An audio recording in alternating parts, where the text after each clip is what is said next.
خب آیات اعظام خیلی خوش آمدین هسته که با یاد امام راحل آخرین و مهمترین مرحله انتخاباتی که هسته، یعنی زمان شمارش آرای مردمی چی که فرا رسیده هسته.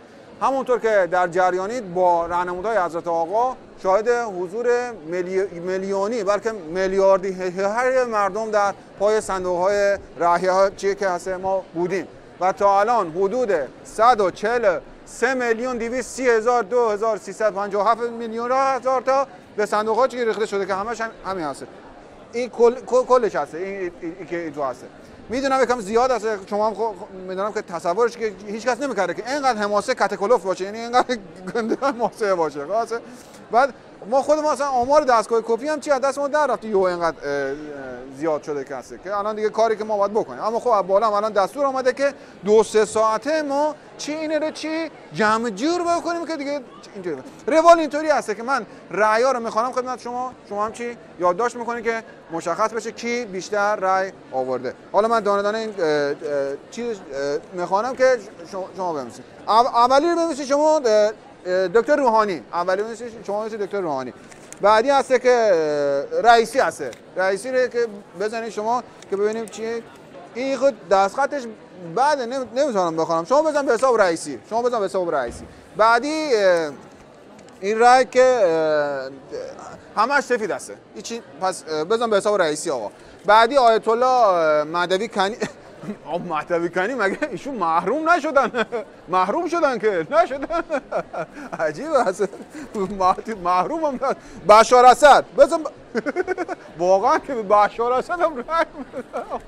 بعدی جان پاندا کنفوکار من شرکت کردن ایشون تو. احتمالا منظورش احمد خاتمی خودمان هست. شما بنویس احمد خاتمی. بعدی رو من خدمت شما عرض بکنم. بعدی هست جواد یساری. کیه جواد یساری؟ کی هست؟ مال جمناه. بنویس جواد یساری دیگه که اینم واسه که جواد یساری. عجب چی چیزه آدم میبینه این چیز. خامنه ای الدنگه. نه آقا کیه؟ ننویسین آقا، ایشون ننویسین که حالا بنویسید. و ایشون درست رأی دادم. آیت الله چی لوک خوششانس. آیت الله لوک خوششانس مگه داریم ما؟ داریم مگه؟ بریم بعدی آقا، بریم بعدی، اصلا معطل نکنیم وقت کم است. جواد یساری، بعدی جواد یساری. بله حالا اینه بزن. ژانوارجان شرکت کرده توی انتخابات. عجیبه چجوری رد صلاحیت نشده که. شما 2 تا دیگه بزن به حساب آقای جواد یزدانی ببینیم چی هسته که بزن.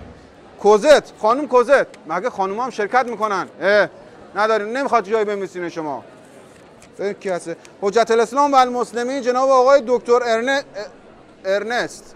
بعدی ببینیم که چی نوشته. بعدی نوشته که مرگ بر دیکتاتور. کی هسته؟ اینا چی می‌نویسن اینجا؟ بله. بعدی نوشته خامنه ای اینه آقا حسن به حسابش کی نزن آقا، اصلا بی‌ادبی هست، ولش کن آقا. پرویز پرستویی در نقش مارمولک. اینو بنویس، یه جا یادداشت بکنید بغل مقاله. بله. بعدی امیر تتلو. بله. اینکه بعدی رو می‌فرماید که آیت الله لیونل مسی گلپایگانی. ای بابا اینجوری که نمیشه که. عجب داستانی داریم ما. بله. سرنگ سپاه ولادیمیر پوتین.